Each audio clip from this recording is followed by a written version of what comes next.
The Balloon-Hoax by Edgar Allan Poe, narrated by Sam Kusi. Astounding news by express via Norfolk. The Atlantic crossed in 3 days. Signal triumph of Mr. Monck Mason's flying machine. Arrival at Sullivan's Island near Charlestown, SC, of Mr. Mason, Mr. Robert Holland, Mr. Henson, Mr. Harrison Ainsworth, and 4 others, in the steering balloon, Victoria, after a passage of 75 hours from land to land. Full particulars of the voyage.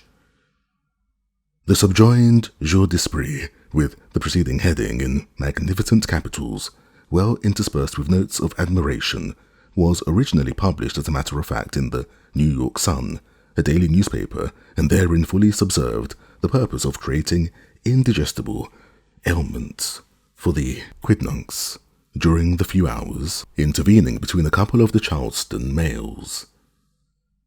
The rush for the sole paper which had the news was something beyond even the prodigious, and, in fact, if, as some assert, the Victoria did not absolutely accomplish the voyage recorded, it will be difficult to assign a reason why he should not have accomplished it.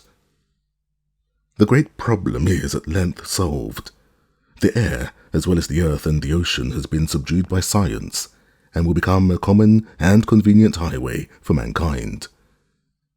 The Atlantic has actually been crossed in a balloon, and this too without difficulty, without any great apparent danger, with thorough control of the machine, and in the inconceivably brief period of 75 hours from shore to shore.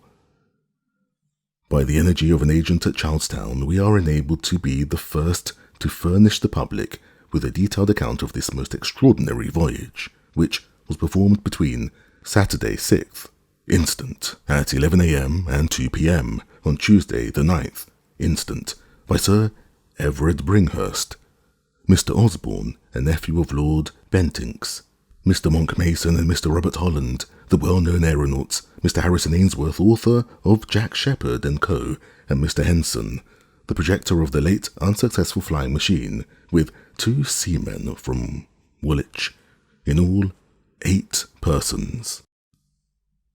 The particulars furnished below may be relied on as authentic and accurate in every respect, as with a slight exception, they are copied verbatim from the joint diaries of Mr. Monck Mason and Mr. Harrison Ainsworth, to whose politeness our agent is also indebted for much verbal information respecting the balloon itself, its construction, and other matters of interest.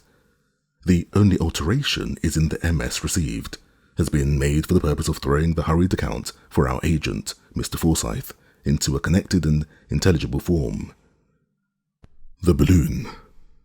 2 very decided failures, of late those of Mr. Henson and Sir George Cayley, had much weakened the public interest in the subject of aerial navigation. Mr. Henson's scheme, which at first was considered very feasible even by men of science, was founded upon the principle of an inclined plane, started from an eminence by an extrinsic force, applied by and continued by the revolution of impinging vanes, in form and number resembling the vanes of a windmill. But in all the experiments made with models at the Adelaide Gallery, it was found that the operation of these fans not only did not propel the machine, but actually impeded its flight. The only propelling force it ever exhibited were the mere impetus acquired from the descent of the inclined plane, and this impetus carried the machine farther when the vanes were at rest than when they were in motion, a fact which sufficiently demonstrates their inutility, and in the absence of the propelling, which was also the sustaining power, the whole fabric would necessarily descend. This consideration led Sir George Cayley to think only of adapting a propeller to some machine having of itself an independent power of support.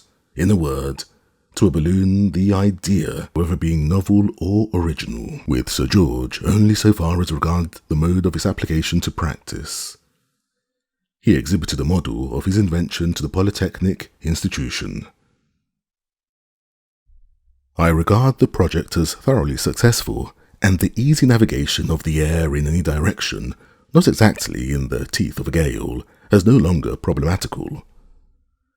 We could not have made head against the strong wind of yesterday, but by ascending we might have got out of its influence if requisite.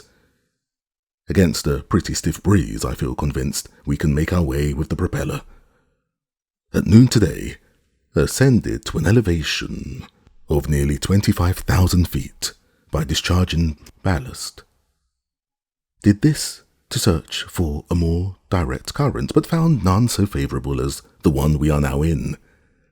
We have an abundance of gas to take us across this small pond, even should the voyage last 3 weeks.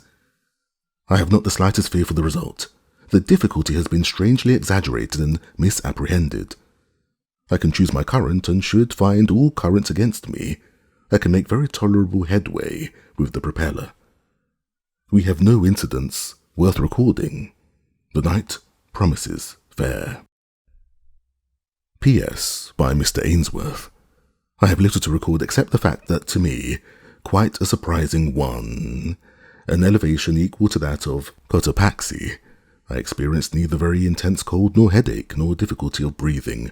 Neither, I find, did Mr. Mason, nor Mr. Holland, nor Sir Everard. Mr. Osborne complained of constriction of the chest, but this soon wore off. We have flown at a great rate during the day, and we must be more than half-way across the Atlantic. We have passed some 20 or 30 vessels of various kinds, and all seem to be delightfully astonished. Crossing the ocean in a balloon is not so difficult a feat after all. This is unquestionably the most stupendous, the most interesting, and the most important undertaking ever accomplished or ever attempted by man. What magnificent events may ensue, it would be useless now to think of determining.